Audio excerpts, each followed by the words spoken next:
The world is on fire! Well, not really. Well, Canada's on fire. We're getting a bunch of smoke and smog down here in New Jersey, rolling in through the breezes, coming down from the north. Whether or not it's the end of the world as we know it, we'll never know until the end comes. But the Rad and Norty Show is back for another week. We got a new format we're trying out, so we hope you find it interesting. So don't go anywhere. We'll be right back. We got all kinds of interesting news, topics, fun things to talk about tonight where we keep it fresh and fun. The Rad and Norty Show. And we're live.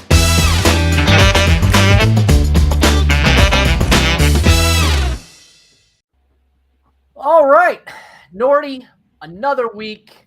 We're back.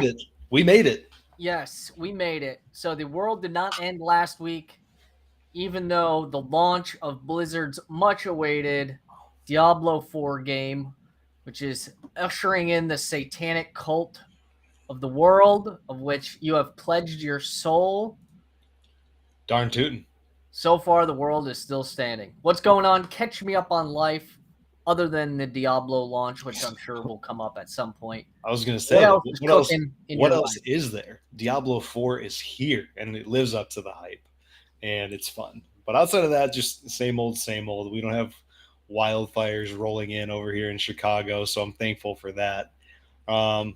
What else? I feel like there was something else I want to touch on. Watched the Hitler documentary. Very interesting documentary. Yeah. Oh, that's interesting. It's fascinating. Actually, you might want to tilt your camera down a little bit. I feel like I'm looking at your I just want you to see my eyes. Other direction. What are your thoughts about this format? If I just look at you like this with your eyes, well, you're like the guy from Home Improvement that just looks over the fence and you never see his face. Yeah, let me know. Is this What's good? the neighbor's name in Home Unless it's like Al or something. Al's the. I don't think that's it. Al's the other guy. I think it's to Tim the Toolman Taylor. What is their neighbor's name? Home Improvement. That's why we got Google, my friend. Home Improvement cast. Wilson. Wilson. Nelson. Wilson. Right, Wilson. Yes. Wilson, the neighbor. Anyway, no, frame looks much better. Okay. Yeah. So you watch a Hitler documentary? Hitler documentary. What was interesting about the approach to this documentary? So it's called like the Hitler tapes, the Lost Hitler tapes, or something like that. It was on Hulu. Either way, it's this. I think it's a psychologist or just researcher of some kind that was interviewing all these people that were very close to Hitler, and the goal of releasing it wasn't to learn more about what happened, but how it happened and get inside the mind of like what Hitler was thinking and try to dissect why he was doing certain things and how he was able to grow to power.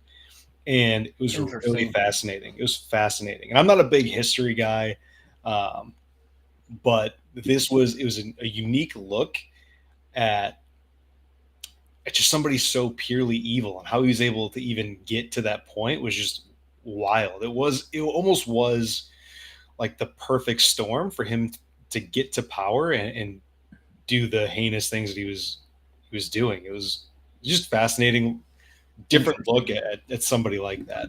It's interesting that you bring that up because somebody just recommended a book to me and more or less kind of referenced it in a conversation, but about what's not talked about as much in the history and development of Nazi Germany, which is the progressive occultic, just occultic ritual that crept into basically it started with the occult. And it was through occultic practices that ultimately led to like Hitler and Nazi Germany and all this kind of stuff. Well, I don't know much more than that. That was basically the extent of the preview that I got. But that's kind of it. I don't want to like say that was talked about, but when you think about it, he was essentially leveraging cult and pack mentality to build up the Nazi party. Right. And then he kind of back channeled his way into power. And he did it all he had an obsession with Germany. I don't want to ruin the whole thing, but he had this obsession from a young age. So he's Austrian, but he had this obsession with Germany and the German people. and he ended up like the reason that in his mind like Germany never became what it was supposed to be was because of like Jewish people, right? Like somewhere he had learned that like Jewish people had like stopped the progression of Germany from taking over all of Europe, and he became so fixated on that. And the other part that I found very interesting, just like unpacking that whole thing, fascinating. But when you learn that he was an artist, he was actually a talented artist, and he was very good at drawing structures, meaning like buildings and architecture. But when it came to drawing people, they were like almost disfigured like ghouls. So it just kind of in my head, it's like that's he didn't see people for what they were. He saw structures, he saw things, he saw like just right and wrong, right? In his head, like that's all he could see. So it was fascinating. And there was a whole story about he didn't get into art school. That was in a very Jewish I mean, I remember area. hearing a little bit about that and, just general education. But do you think he was truly this archetypal evil leader, or do you think he was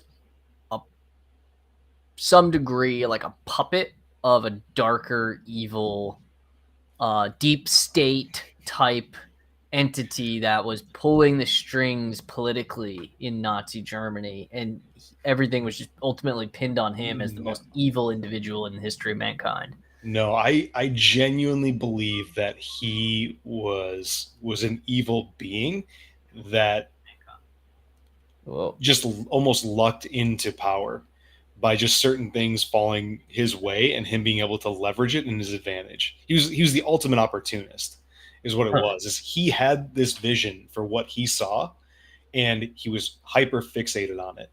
And because he was savvy enough to make certain things happen when the opportunity presented itself, he was able to rise to power. And it was very fascinating. But I don't think it was like. But you think it originated from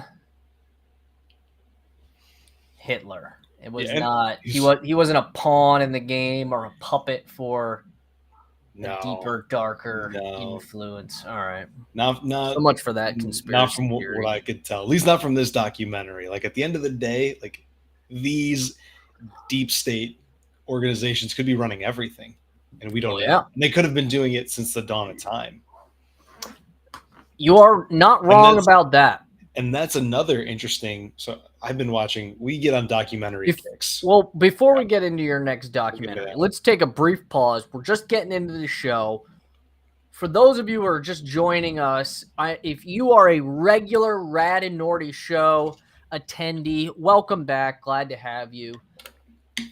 Let's set some expectations. We're trying something different tonight, a little bit of a different format. Usually, we pick a topic ahead of time. We kind of curate that topic. We, do some research.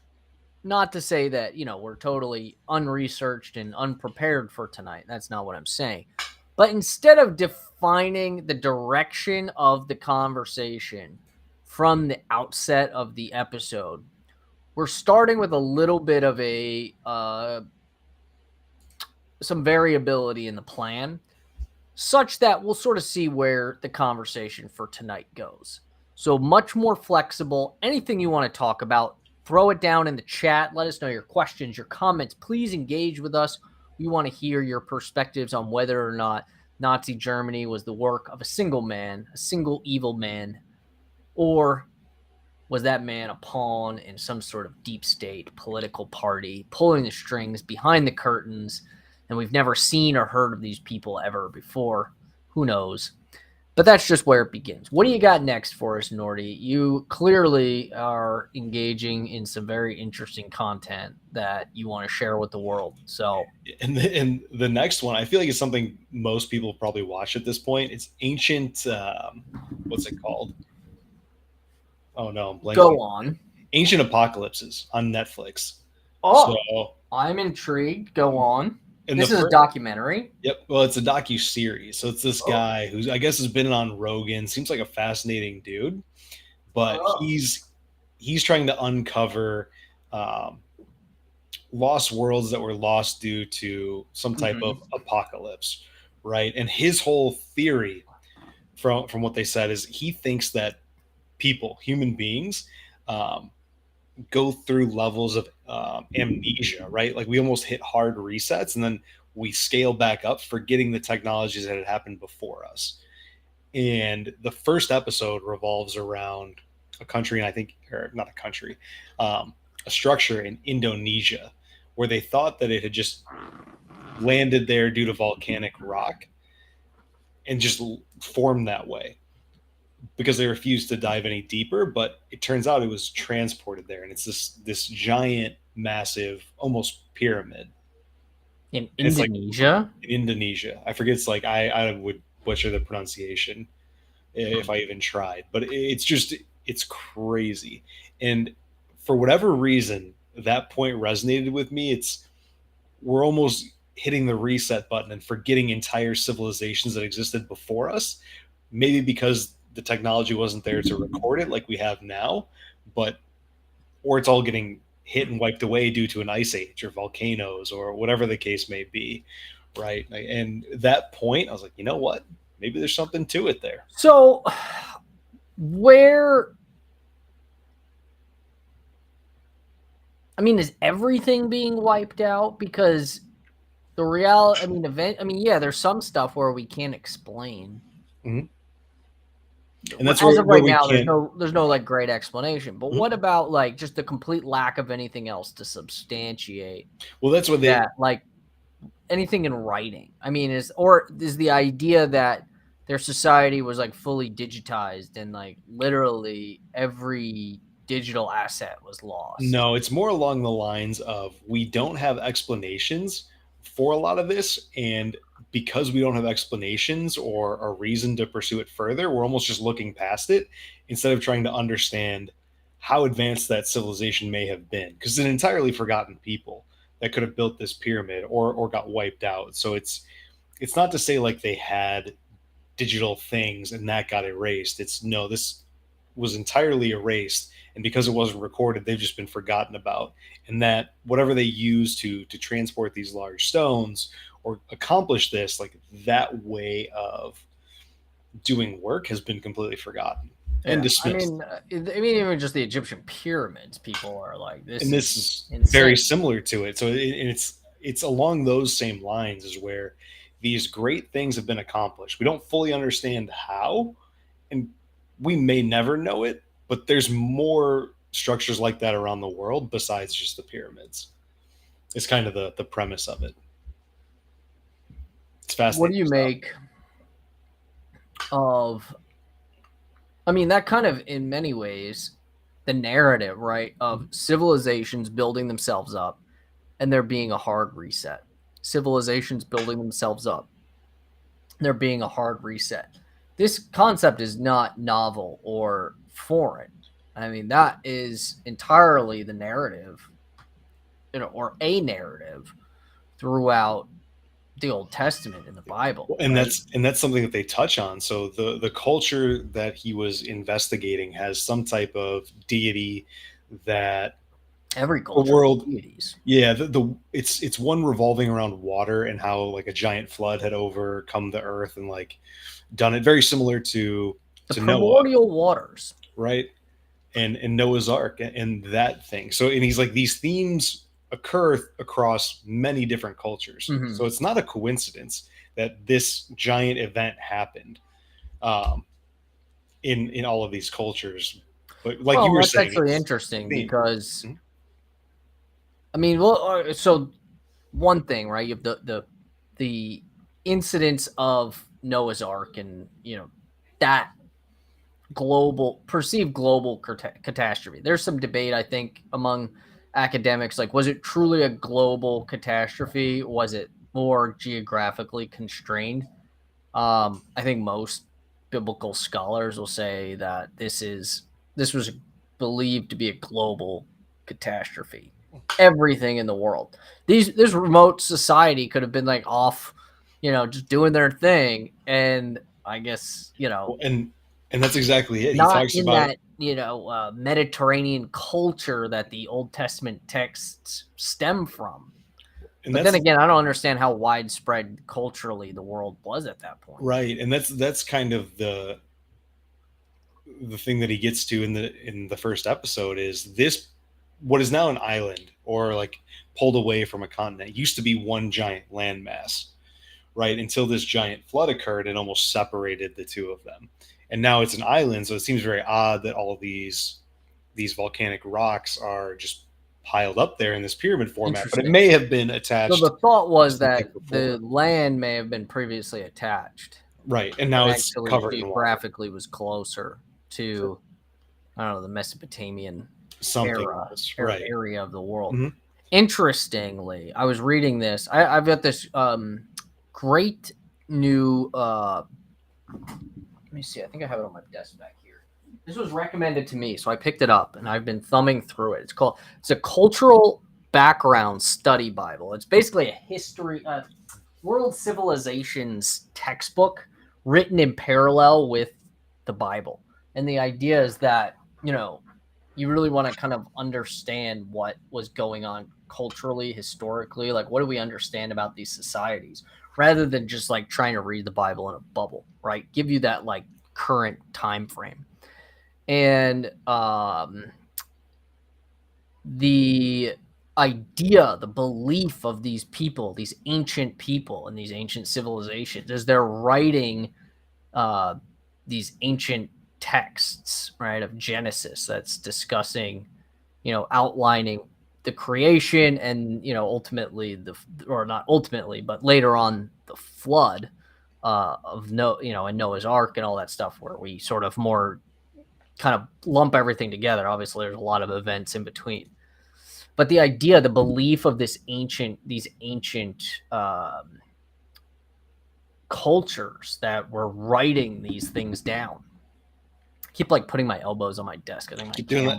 I keep doing that, and I keep feeling like hunchy, so I can put it on my chair. Yeah. So The belief was that basically, like in the beginning, right, everything was essential. What they like call like the primordial water, and that was like kind of the default position of the world, right? Was just basically was flooded, primordial flooding. Like there was no land.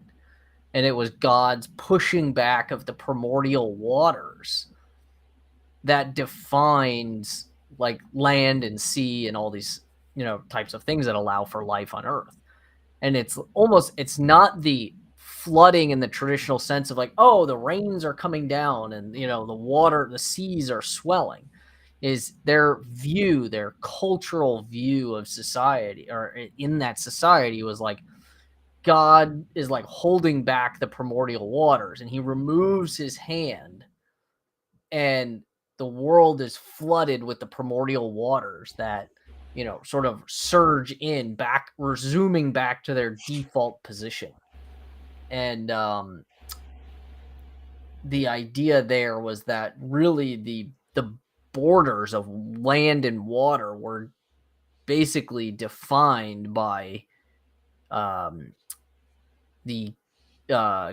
basically where God set the boundaries to hold back the waters. And so this idea that the flood of Noah's Ark was not just torrential downpour of rain. It was the removal of the dam, the breaking of the dam that allowed everything to flood in, could have, reset all of these landmass barriers, right? Because the landmass barriers are really defined by where the sea is. I don't know. At least thinking like culturally through what like these what the people of the ancient culture would be like, how they'd be thinking about these right, and that's why like these events occurred, like something caused them, right? And it's doing something that because what was able to be recorded back then, or if an entire people was wiped out, is just lost to history until we find it. Yeah, and it's fascinating. So I'm still hoping that we find Atlantis one day. I saw this like clip that was kind of interesting about the Bermuda Triangle, about all these like different theories about what might be going on in the Bermuda Triangle. apparently like an oil rig out in the Bermuda Triangle saw like they call it a rogue wave. Have you ever heard of this? Mm-mm.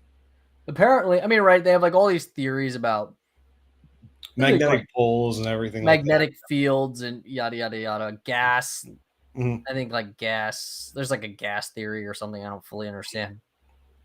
This theory is basically like something like randomly causes like a 90-foot wave to just shoot up.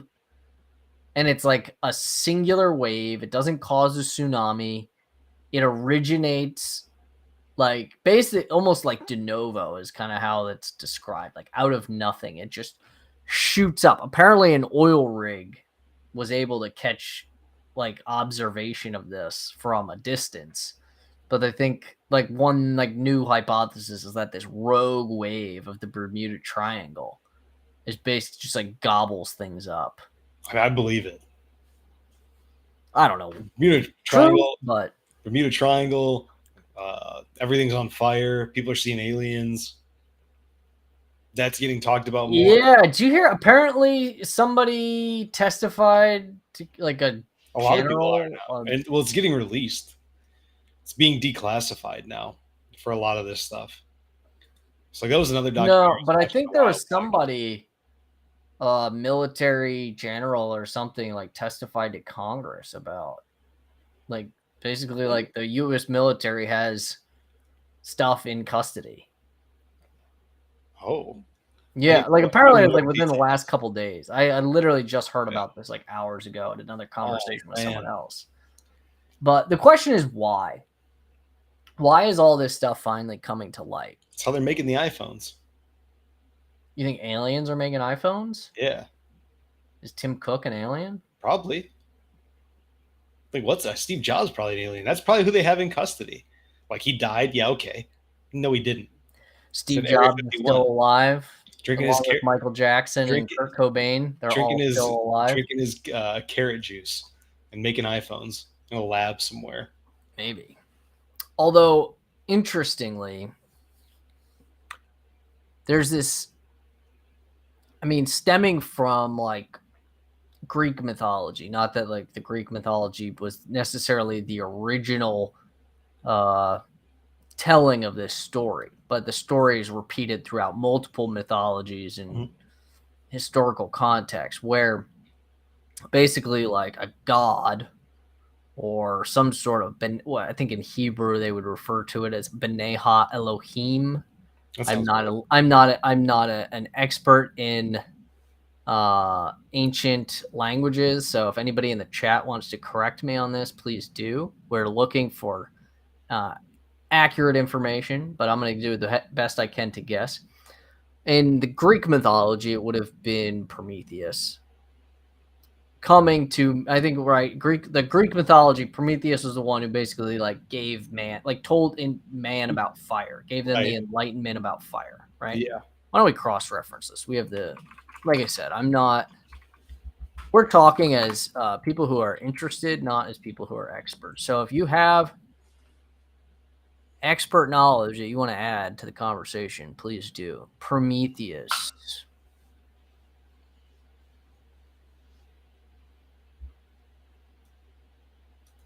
Well, apparently there's a Prometheus monitoring system and time series database. Yeah, I think this is... I mean, that sounds right. In Greek religion, he's a Titan? Oh, I didn't know that. Yes, because they had many. The god of fire, which I believe in the Hebrew language would be referred to as some form of like, it would be like akin to like, I think the Hebrew culture, B'nai Ha-Elohim. If I could be wrong about that. I don't actually know. But anyway, the whole idea is mankind is given this like knowledge, right? It's not that they're incapable of making fire, but if you don't understand your capabilities or you don't understand that something can be done, right, you may not ever figure it out. And so it's like this celestial, some form of, I don't want to use the word divine, extra dimensional entity, right, that imparts this knowledge to mankind. And that theme, I think, occurs over multiple mythologies and ancient cultures. If there's any truth to that, perhaps the technology industry is a modern day version in which some sort of non-human entity has imparted knowledge. I've always wondered if we're just like breaking off alien technology and like slowly figuring out ways to make it practical. You know, I mean, like Always. The whole AI thing is it's kind of crazy when you step back and think about it. We had virtually no AI 6 months ago.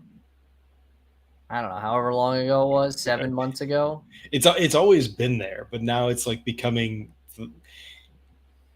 Yeah, it's being made into. It's not like they just developed it 6 months ago. I get that. It's consumer facing now, but more so than it used to it's be. like it hit the market, and all of a sudden it's just progressing at a like I'm sure the government and the Department of Defense had very primitive AI technologies way back in the 90s, you know. It's been learning this whole time and like getting but all of a sudden like a switch flipped, like OpenAI comes out with Chat GPT, and now it's like AI development is like going at lightning speed.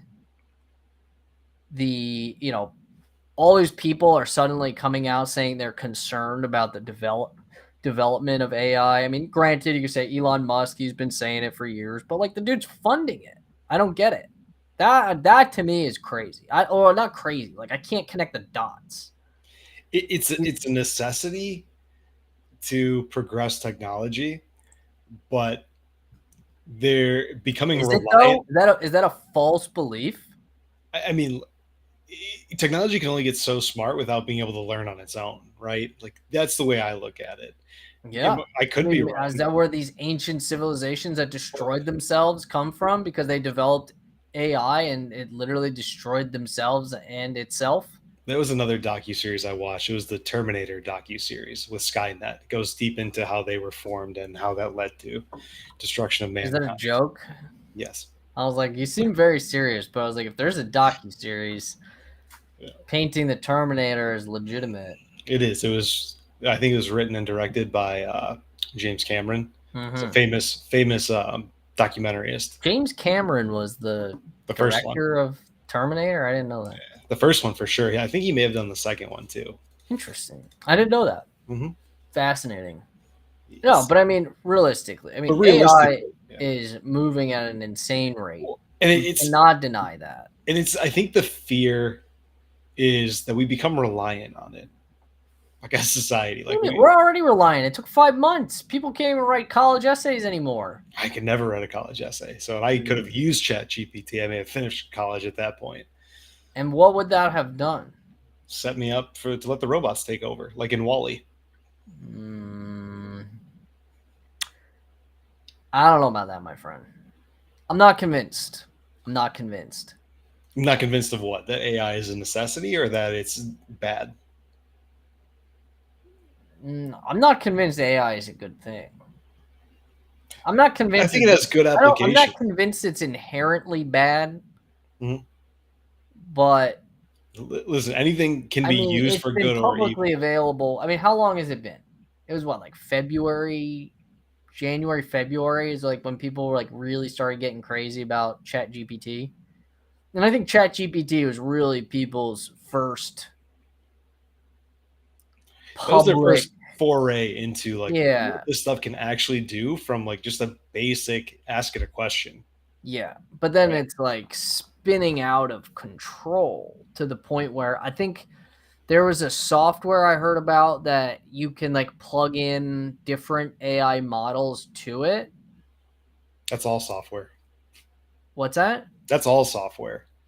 No, you can plug in AI for it's like a one central hub. And then you can be like, connect to Chat GPT, connect to whatever, like this program, connect to this program. And like you tell it, you can give it like a menu of programs on your computer to connect to. Mm-hmm. And then you can basically give it a goal and basically say, like, here's your goal. Here's all the tools you can use to accomplish that goal. And it will literally, like, just try to do that thing for you. Like in a multi-processed See, that's step. where I feel Like, it will try to come up with its own way of doing it. You don't have to give it step-by-step instructions. This is where I think we need to start cutting it off, right? Like, let's not let it take over and get too smart. Like, I'm pretty fine sure with AI. I don't know if like it's actually working to this level yet, but it's like just on the cusp of getting to the point where like you could create this like suite of connected programs on your computer. Maybe like let's take the example of like building a website, right? You may be able to connect it to your website builder, your code writing software, your chat GPT, connect it to the internet so that it can look things up on the internet, connect it to maybe an SEO optimization software. And then you could basically like build me a website for my business that will rank number 1 on Google anytime anyone searches or for any potential client of my business. Like that's a pretty broad goal. Right. And maybe you give it a reference point of like, here's the old website for my business. And it will basically like use chat GPT. Like it will literally pull it in, write code and, look things up on the internet and, find all the information and basically create a version of the website, run a test through the SEO system and be like, okay, it's not ranking well in this category. Let's revise the website to like help it function better from this platform, blah, blah, blah, blah, blah. And then it's going to look at metrics. Every website developer gives you like traffic metrics and things like that. We'll use feedback from traffic metrics to then like make revisions until it's like fully optimized your website. So like anytime anybody on the internet that is a potential client of yours per SEO rules, like you're gonna rank number 1 on Google for that person. Like and all you did was give it this program a goal. I mean, that's literally the direction this type of software is headed in. So that's scary to me. Like that's getting to the point of replacing like humans. Yeah. I mean, what do humans do at that point? Cut off the AI. Burn the civilization. That's if AI doesn't mow us down with machine guns first. Apparently, I think this ended up being false, but I'm going to say it anyway because it's fascinating. Apparently, like there was a story briefly that like some Air Force person, like some higher up person, even I think like a general, I don't know, who knows. And apparently they were messing with like an AI drone and the AI drone decided to like kill the person who like created it or something like that. And it was like reported by the Air Force. I think I saw a headline that said it was false news, but it sounds like fake news. I like false news. Yeah, it is fun. We got some comments here. Oh, Harari discusses how the intent is to have devices implanted into the brain. With this, our thoughts, emotions, and basically our whole life will be uploaded to the cloud. Not only would there be no privacy, but thoughts could then be manipulated and falsehoods devised against anyone the elites want to. I think it was real. I think the guys got fired. What was real? But Harari is, I mean, I don't understand this guy at all. Have you heard anything from this guy, Yuval Noah Harari? Nope. I think he's Israeli, right? Harari is Israeli? Harari? Let's look him up. Yuval Noah Harari. Yeah, he's Israeli. I don't follow this guy. I've just heard like sound bites from things that he said, so I don't claim to be like someone who's like all knowing of Harari and what he says and whether or not his sound bites are being taken out of context. But I mean, this guy basically comes out and is like saying like humans are worthless. We don't need them. So replace them with robots. I mean, that's kind of me paraphrasing what he's saying, but Seems like he's on the up and up. It sounds like, I mean, he's like very like, I don't know. To me, that's crazy. I think it was real. I think the guys got fired, the Air Force guy. So there was an AI drone that killed an Air Force guy, confirmed, not fake news. So let me ask you a question, Josh. Mm-hmm. Do you think all this like uptick in AI development, which I think is a very relevant topic of discussion, considering we are a brain-oriented bunch, do you think this uptick in like huge uptick, right? Basically since the turn of the calendar, right? AI is like all anybody can talk about. Do you think that is like, what do you think caused that flip of the switch? Why did we go from not really hearing anything about AI to now it's all we hear about? It's massive in the public eye, and now it's becoming a problem. Like it wasn't a problem 6 months ago. The media deemed it worthy to be talking about it, and then the public hears about it, and then things take off. Like that is essentially what happens in the digital age and with news. Like that's the way the media works in the US. So real problem or fake problem? I mean, I think there's a potential for it to be a real problem. Is it a real problem right now? Probably not. I don't think it's sophisticated enough. Like if you type in enough stuff to Chat GPT, it'll start like recycling, basically spitting out the same thing over and over again in different ways. So like I don't think it's that smart yet. I saw this crazy video actually. It was Jordan Peterson interviewing some other psychiatrist or something. Oh gosh, I want to find it and just play it. Let me see if we can dig it up. Jordan Peterson interview Chat GPT pretending or something like that. Yes, this is it. Breaking Chat GPT. Let me see. This is the short. Okay, I found it. Let me pull it up. Hold on. Let's get the screen set to screen share. Hopefully it doesn't get us deplatformed, but it's all right. Once you start talking about the conspiracy of the elites, we're gonna get kicked off YouTube anyway. Sorry, won't be able to stream to Twitch soon with their new TOS. Really? What's their TOS? You're not going to be able to do any type of cross-platform streaming at all. Regardless if you're a whatchamacallit or not. Interesting. So, I mean, we're not even affiliates. No, it won't matter. They literally will prevent. I don't think that's going to bode well for them. It's not already. But we'll see. Yeah, I don't think that's going to work well for them. I mean, are they doing the like you can do at different times?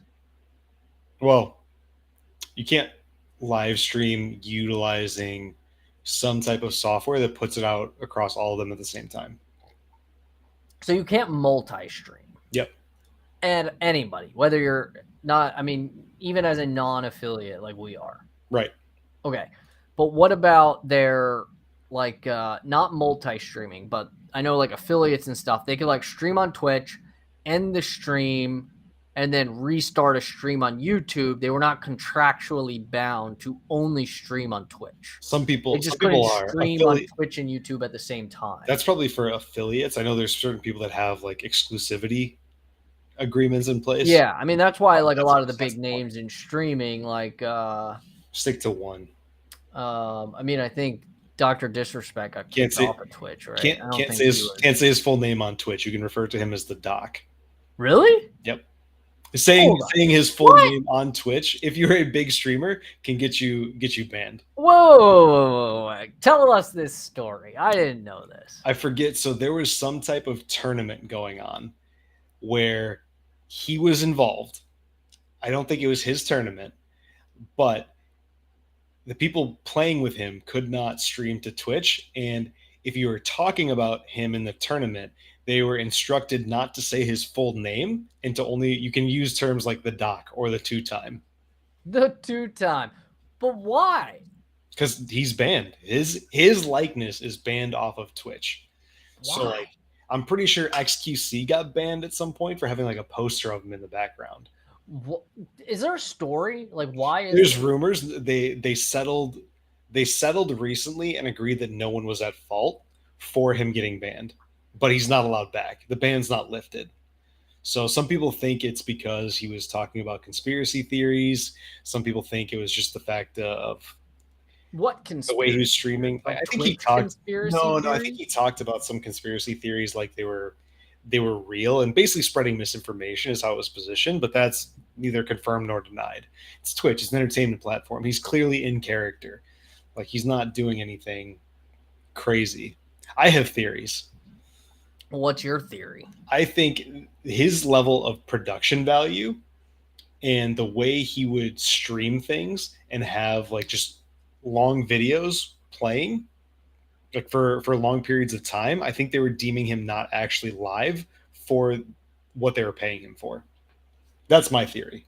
Long videos playing? So he'll have like an intro that runs for like 30 minutes before his stream starts. He'll take steps away and he'll just have like music playing. That's his own music, right? Most like streamers do that all the time. Most streamers do, but like the sheer amount of time that he would not be there, I could see them saying you weren't fulfilling your required hours for your contract and banning him. That's my theory. I have no evidence to because he support was that. what on like an exclusivity contract. Because he probably was, and like realistically, he probably the Twitch contract specifically require you to fulfill a certain amount of hours. Most people go past that. I doubt there's many people that are just going right up against it. I have a feeling he was just up against it, and he was doing so by letting his stream run when he wasn't there. That's my theory. No evidence whatsoever. That's just me speculating and understanding. But are people like watching it? Yeah.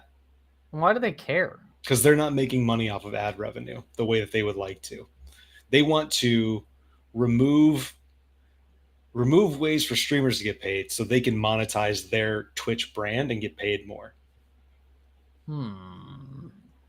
So that's why all their deals are less creator friendly than other platforms. But at the end of the day, it's almost impossible to get found on these other platforms if you're a new streamer. So I get it. Which is better, the chicken or the bread I basket? see. So Twitch is like, I mean, that's reasonable because, I mean, honestly, yeah, I find new streams to watch mostly on Twitch, like for video games, but I don't often. I mean, for live streams. But what other live streams do you watch outside of video games? I watch a few. But I usually don't watch them live. Yeah, that's which is saying. kind of. I watch Pat McAfee's show, which is now on ESPN. Oh, that's on ESPN now. Yeah. It's no longer live streamed on YouTube. It's still live streamed on YouTube, but they fall under the ESPN umbrella. Big shout out. YouTube falls under the ESPN umbrella. No, Pat McAfee's show specifically partnered with ESPN, but he still streams the same time every day. But he's just part of their network. Does he keep their? Is he still keep his own YouTube channel? Yep. Interesting. Huh, okay. So he negotiated all of that. Like, yeah. Huge props for somebody. Like I look at that as he essentially created his own show, got it so popular without any network. Yeah. And is picked up by a network and still able to do things that he wants to because he's now more important than just being on their network. Yeah. Like from a shared television standpoint where that's the biggest thing of this happening besides like The Office being watched. I think that's part of an issue. I mean, points to a bigger issue is with the trend of internet content creation. There is this idea, and at least I think that the phrase I'm using is a phrase that was used by Joe Rogan and in reference to Jordan Peterson when they were talking about some of the Jordan Peterson controversies. I forget who he was talking to, but he's achieved escape velocity. Like he has too big of a following for anyone to contain him. He can say what he wants. He can do what he wants. Platforms can kick him off. It doesn't matter. He'll just find another platform. People will go and watch him. So it's like content creation for those select few, like the Doc. Yeah, the two-time. Right? The two-time blockbuster, back-to-back video game champion. 1997, 1998. Blockbuster channel. For guys like that, they are flipping the script a little bit, right? They are. I think that's creating the name and then kind of holding the power rather than, you look at a guy like, I don't know, I guess Tucker Carlson. You use him as an example. Like Fox kind of created him. Right. I mean, granted, his entity, I'm sure he's going to be fine doing whatever he ends up doing. Yeah, and that's where I get what you're saying. Like, he almost capitalized on the Fox media audience, right? Like, he wasn't building up his brand name and then they were gravitating to him, right? He was leveraging the audience that he had because that's what he did. We got a comment in the chat. Julia says, I just want to say that for the past 45 minutes, I was curious why MMOT. Oh, on Josh's shirt, and I just realized it's mirrored and says Tommy. It says Tommy wants wingies. Is your camera mirrored? Probably. Can I flip that? Can I flip that in settings? Let's see if I think go to settings. It's gonna mess with me if I do this, so I don't want to do it. Video. There we go. Just turn off mirror camera. Tommy want wingy. This is how your room's actually set up, though. Yeah, this throws me off though. I don't know which way to look. This is the normal way, I think. I can't do it. I'm flipping it back. Good luck, everybody. Huh. Yeah, I think you got to get used to flipping that camera around. You got it all wacky. That's too much. Anyway, let me pull up this clip that I have here and go back to this little AI conversation about AI, and then I guess we can come back to Twitch politics. I just don't want to completely lose track here. No, and I think it's good for people being able to create their own content and not being subject to being forced into something, right? Like that's where it becomes forced and not real, is my take. But so anyway, the basis of this was in response to your comment that you thought AI is not really that advanced. We're like, we actually have to worry about it. Like, it still has some limitations. This will kind of blow your mind. All right. Here, let's now we can see my dirty floor. Nice. I'm gonna turn my camera off so that way I'm not covering the video. Oh, hold on. Probably need flip the audio.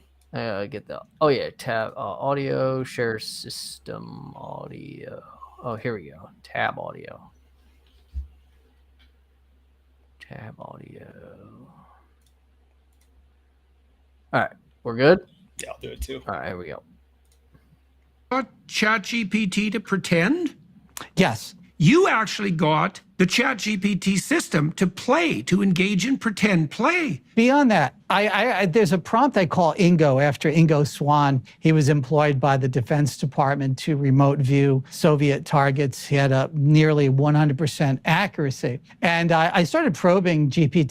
So we'll come back to that, but I love how they just kind of like gloss over that little like fun fact.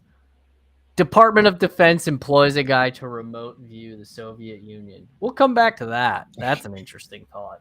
On whether it even understood who Ingo Swann was. Needless to say, I figured, let me try this. It took me a lot of semantics to get it to stop saying I'm just an AI unit and I can't answer that, to finally saying I'm now Ingo. What did you have to do to convince it?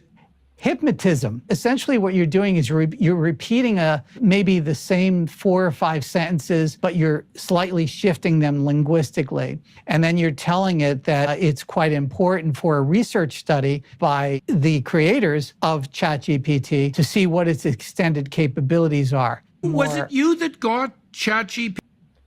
All right. Well, what soundbite from that clip would you like to dissect first? Because there's a lot to unpack there. So that dude looks like a bozo knockoff that got locked in a closet somewhere and finally found his way out to play with ChatGPT. But I guess I shouldn't make fun of him, but I don't trust that guy's hair. Like a time traveler from the 70s. I don't trust that dude's haircut. That dude is full of shit. You can't change my mind. That's all I'm saying. Oh my goodness. Sorry. So, but all right. So he hypnotizes model to engage in pretend play through using techniques of hypnotism. Right. He's saying that So he's the he claims. creators and it's important for a research study because of that. Like, I don't know. Like, maybe, but you could put roadblocks in to stop that going forward if you find out like that's a flaw.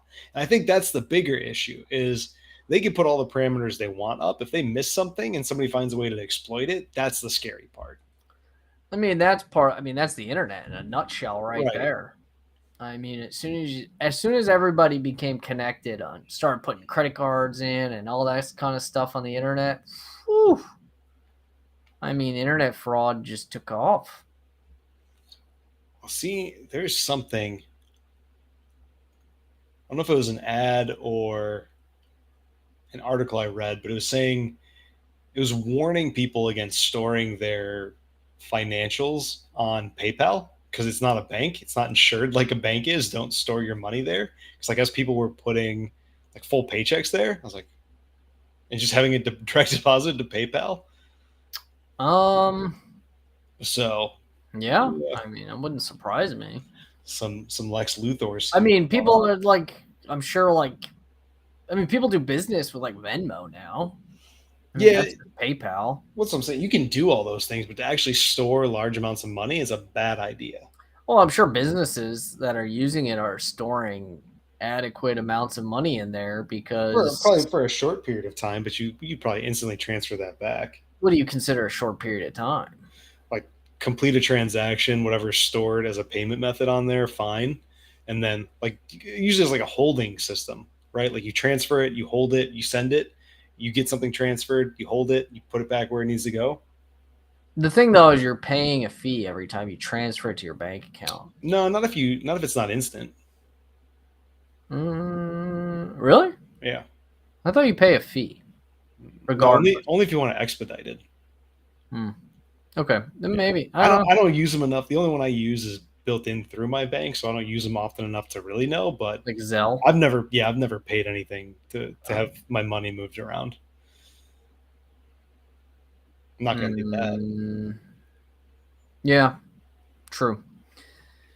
I'm not gonna pay 35 cents to have it now versus 1 to 3 business days. I'll wait the 3 business days. Yeah, that's reasonable. What about this guy just casually mentioning the Department of Defense remote viewing? Actively engaging with remote viewing. I completely missed that part. It's just completely. I wasn't paying attention at that point.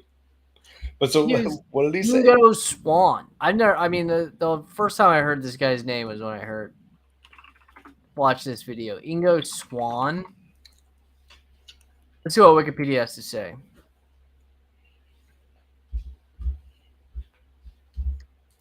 Where are you? Ingo Swan. Let's see. What does Wikipedia have to say? Ingo Swan, acclaimed psychic who called himself a consciousness researcher who had sometimes experienced altered states of consciousness. When he said, "I don't get tested. I only work with researchers on well-designed experiments." According to Russell Targ, Swan-inspired innovations have led to impressive results in parapsychology. However, experiments not controlled by Swan have not been successful, and they are rarely mentioned, and if so, only in passing. Remote viewing. He researched the process of remote viewing at the Stanford Research Institute in experiments that caught the attention of the CIA. Commonly credited with proposing the idea of controlled remote viewing, process in which viewers could view a location given nothing but its geographical coordinates, which was developed and tested by Kutov and Targ with CIA funding. Remote viewing is the practice of seeking impressions at a distant or unseen target, purportedly using extrasensory perception, sensing with the mind. Out of body. He's using LSD. He figured out how to use LSD properly. Early coordinated remote viewing experiments. He describes Jupiter, brain activity during remote viewing, psychic detectives, ufology. Okay, here we go. November 2001, there was an article Michael Persing published in Journal of Neuropsychiatry Clinical Neurosciences. The results with Swan suggested that during his remote viewing, there were associated measurable changes in brain activity. There was bipolar electroencephalographic activity over the occipital, temporal, and frontal lobes. There was significant congruence between the stimuli and Swan's EEG activity. I don't know what any of that means. No. Sounds interesting. It doesn't actually mean anything to me. Yeah, it seems like a bunch of words, but this guy's definitely using LSD to mind control people. That's what I took away from this. What is this? Okay, early coordinated remote. This is what I want to know. Like, this guy's claiming he can remote view. We're just going to gloss over that. Right, that's what I'm saying. So he can remote view. He's using LSD to control people's minds. Not control people's minds. To See into their minds. Through their eyes, right? Yes, yeah. Mhm. Ingo knew the geographical features of the Earth and their approximate. It is Swan who suggests that coordinate remote viewing test, not the experimenters. He's in control. Or it is possible that we were inadvertently cueing the subject, since we as experimenters knew what the answers were.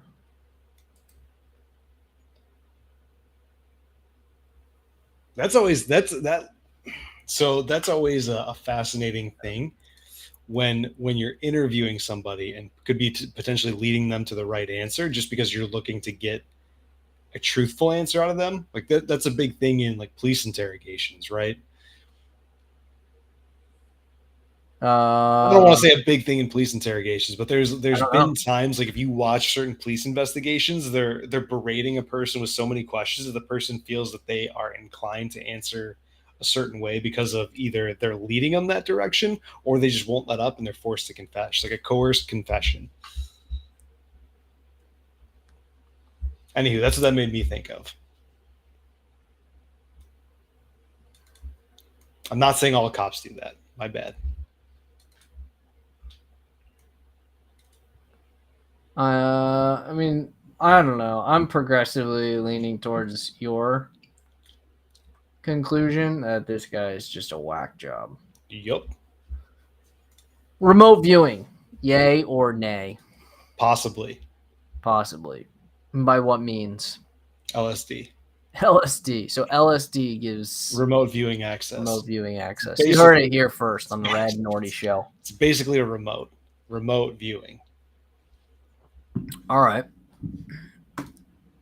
Catch us up. How is, on the topic of discussion of demonic activity and remote viewing and the end of the world, catch us up on the latest and greatest game release of the summer, Diablo 4, The Blood Queen. Diablo 4 is fantastic. It is everything that Diablo 3 should have been. The classes are fun. The builds are unique and deep. You can customize them, and bashing demons as a bear or with your wolf pets or maybe a lord or a horde of undead zombies is all kinds of fun. That's my review. Okay. Or do you play the game as, quote, Nephilim? Is that correct? I don't know. I remember in Diablo 3, definitely, you would like go and talk to them, and they'd be like, "Oh, Nephilim." No, I don't think it's that anymore. So you are like a touched person. So like they allude to that. What, Nephilim. like you've been sexually assaulted? Yeah, but like by demons. By gods. So that would be like Nephilim. Right. So they allude to that, like, oh, why can you see these petals on the ground? Are you seeing visions? What kind of visions? So tell me more. Stay a while and listen. So Deckard Cain touched you inappropriately. Yeah, and now you can see the new big bad's actions through her leading you to her, essentially, throughout the story. To the Blood Queen. Mm-hmm. Lilith. So walk us through your What's the purpose of the game? You're playing as some form of Nephilim. Track down Lilith and what she's doing. She's up to no good. But why? But why? And I've heard that you at one point during the game you have to descend into hell. I haven't gotten there yet. Oh, okay. But I think so. There's somebody also helping you along the way, and I accidentally figured out who it was by watching a stream. But it's somebody who doesn't like Lilith, so that's actually the reason that you're able to figure out and stay on her tail. Who doesn't like Lilith? I don't want to spoil it for anybody. Well, spoil it for me. I'm not playing the game. It's Mephisto. Mephisto's guiding you to help you keep on Lilith's tail because he doesn't want her plan. He wants his plan. What is the lore of Mephisto? I mean, I know Mephisto one of as the a character in Heroes of the Storm and his stupid abilities. He's that one. So he was in Diablo 2, I think. He's a Diablo 2 character. I mean, he is one of like the demons of hell. Okay. I don't remember what he is, but he's a primeval of some sort, I think. Primeval. Okay. Mephisto. The Lord of Hatred. Lord of Hatred. Yes. Okay. So what's his beef with the Blood Queen, Lilith? And I've seen a lot. I've seen more than where I'm actually at in the game. So her whole premise, and anybody who doesn't want spoilers, tune out now. So her whole premise. Oh yeah, spoilers incoming. I'm getting all the deets. I'm not playing the game. I'll be honest. I mean, there's many reasons why. I would say the most tangible reason is because, I got a good thing going right now. My kids are young. I enjoy spending time with my wife and my kids. It's hard to take the time that I have outside of work to play video games. That's probably the most tangible reason. My secondary reason is I loaded up for the beta test weekend, watched the cutscene where they summoned Lilith, and I said, nope, I'm out. That did it in for me. I'm not in the business of summoning demons of the Underlord, whether fictitious or not really my cup of tea. So I just sort of said, you know what? I got a good thing going in my life. I'm going to sit this one out. Vanquish the demons.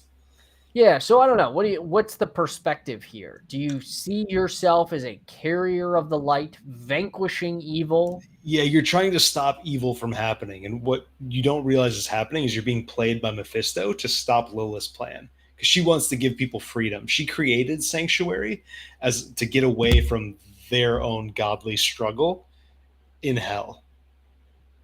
Right? Like deity struggle. In hell, she created that as a place to get away from that and have freedom and people to do what they want to do instead of being forced into something. Mephisto don't like it. Explain that again. Mm-hmm. Yeah.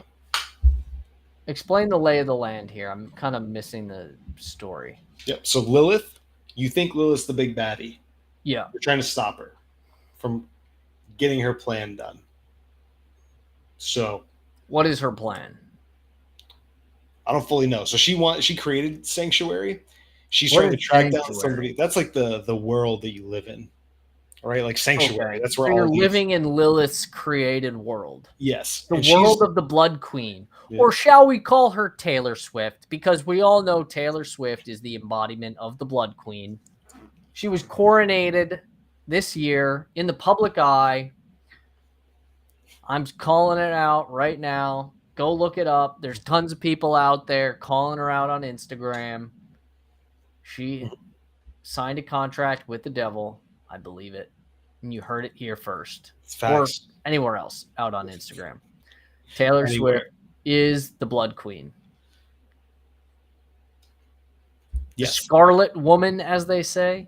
Factual information. All factual information.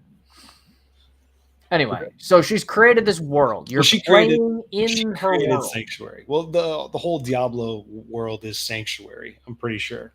Like I think that was the same thing in Diablo 3. I don't know. I didn't follow the lore. I just smashed. I'm bad at this, so all of this could be really wrong. But either way, she says she created Sanctuary as an escape for people to do her own thing. She's like, I want everyone to be happy and able to have free will and do what they want as away from our struggle.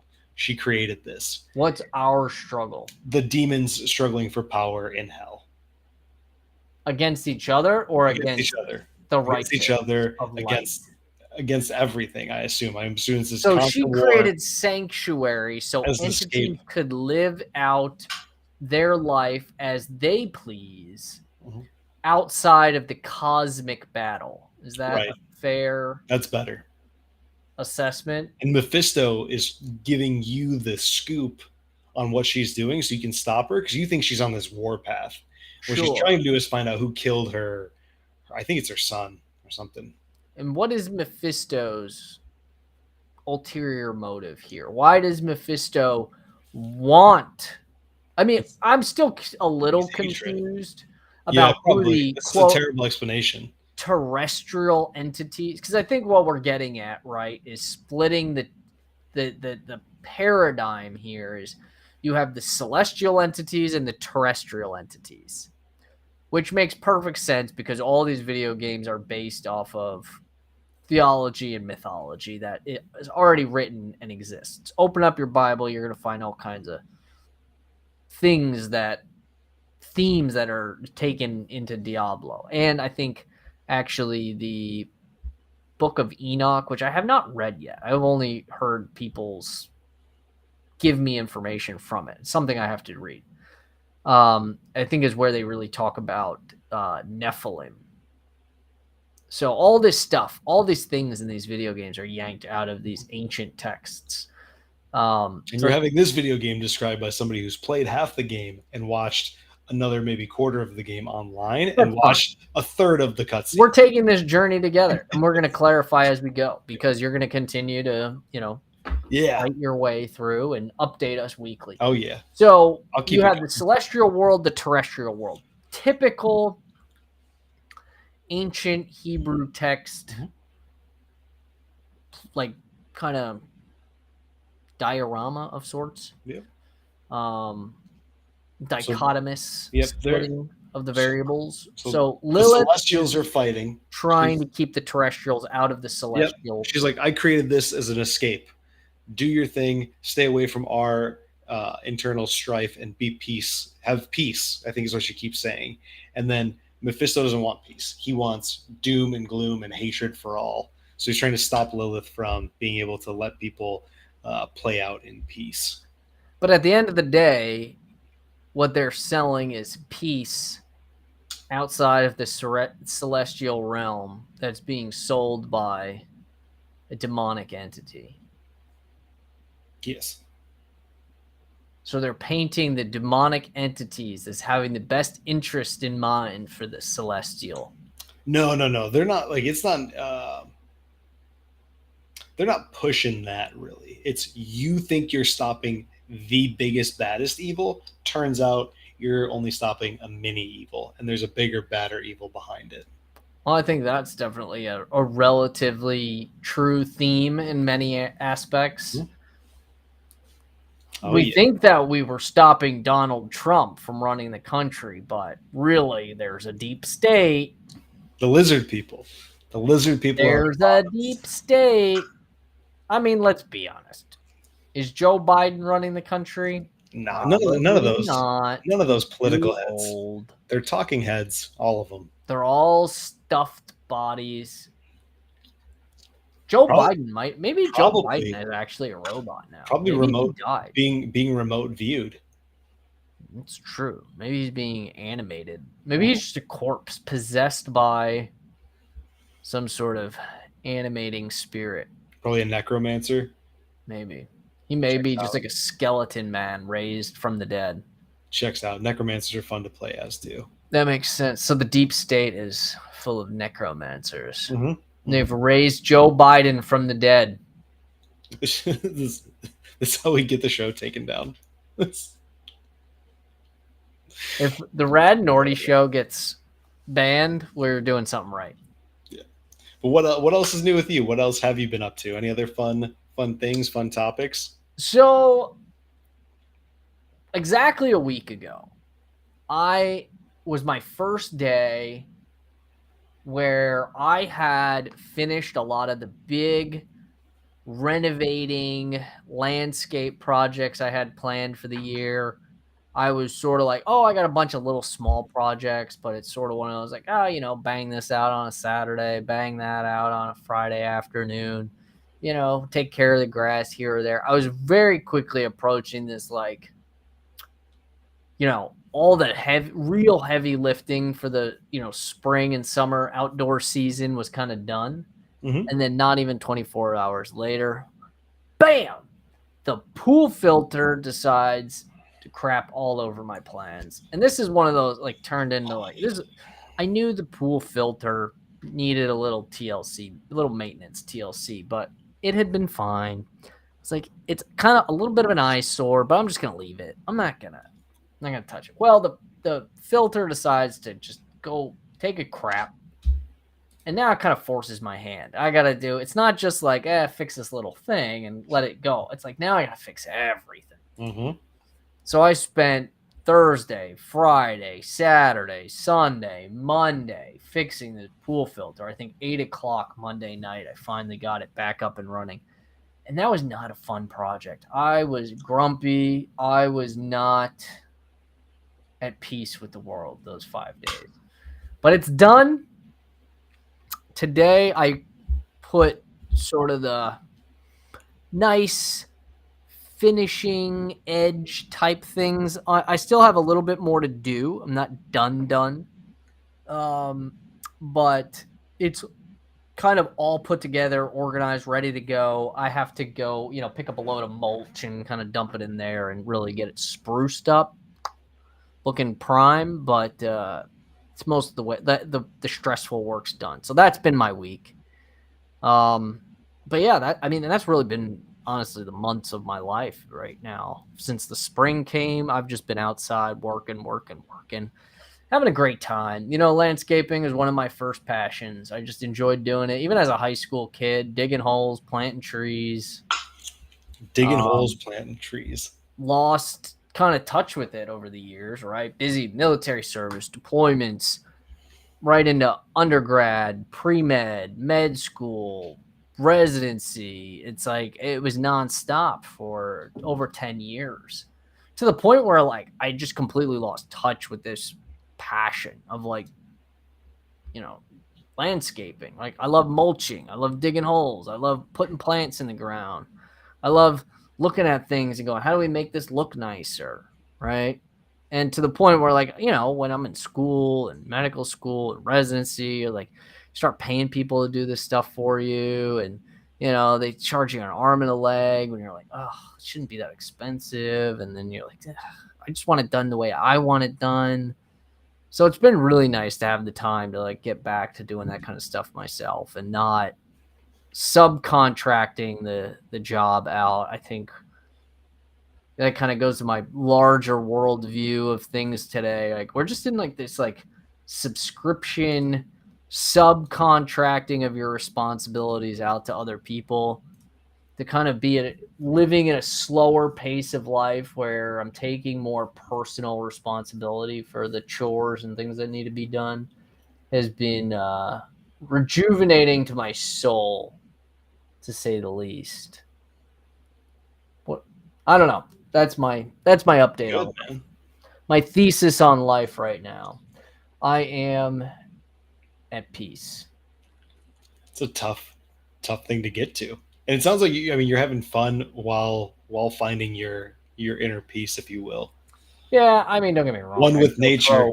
More than my fair share of fits of rage. But like, I smacked the dog in the head today while I was digging out some bedding around the pool pumps, and like, I kept yelling at him, like, get out of here, like, go play with your ball, like, leave me alone. And I'm just like, he just, like, wants to stick his nose in. And I literally, I'm digging his hole, I, like, hit a rock, the shovel kind of bounces, it smacks him in the face. I'm like, get out of here! I start, like, yelling at the dog, taking out all my rage. Mm-hmm. And so I wouldn't say it's, like, perfectly manifested peace, but But you seem like you're enjoying it. I am. Yeah, good, man. Also, I don't think there's a better, I don't know about better, maybe better isn't the right word, cuter age to have a little daughter than, like, 1.5 years old, or, that like super, toddlery kid. They're just like so full of energy. I mean, yeah, temper tantrums here or there, but like, man, when they are at their like peak, like just sweetness, like there's no cuter thing in the world than like a little 1.5-year-old girl that just is like so excited about life. Mm-hmm. We part of the whole pool revamp was cleaning out the filter sand. And I had like 600 pounds of old filter sand. It's not like dirty. It's like, it's got some junk in it. It's been filtering chlorine water for years. Like, I mean, it's been filtering chlorine water. It's literally sanitized. There isn't like bacteria growing in this stuff. Yeah. So it's not like literally filthy, but it's like old filter sand. I didn't know what to do with it. I just dumped it in the driveway. I was like, let it dry out. I'll shovel it in a trash can or something. I don't know what I'm going to do with it. Well, Alicia has decided it's her favorite thing in the world. She just literally like takes her little shovel, because my wife got her this little gardening set. So she has like this little shovel. She's now. a little helper. Yeah. Yeah. Oh yeah. She has all the tools. She loves to help. She's helping. And she like grabs her tools and carries them around the yard. Forget it. When I go to water plants, I'm like dragging the hose and she like grabs the hose. She's like, helping. So it's a great age. You can't beat it. You really can't. So that's my life update. That's new with me and why I'm not playing video games too much right now. But maybe get into a little Heroes of the Storm, maybe a little League of Legends, take the edge off. But yeah. So anyway, great show this week. I thoroughly enjoyed not sticking to a rigid topic, but I think like all things, right? We still kind of fell into our niche of discussing brain related topics, since that's kind of where our heads are at with this show. And we're going to do it next week. So I don't really have a topic for next week to advertise, to tell you to tune in for next week's show. Bring your own topic, BYOT. Yeah, bring a topic to the chat, bring questions. We'll just be spitballing on whatever is in the news or currently going on and just putting a fun and interesting spin on it. And if we can offer some insight into actual concrete academic research on anything, we will.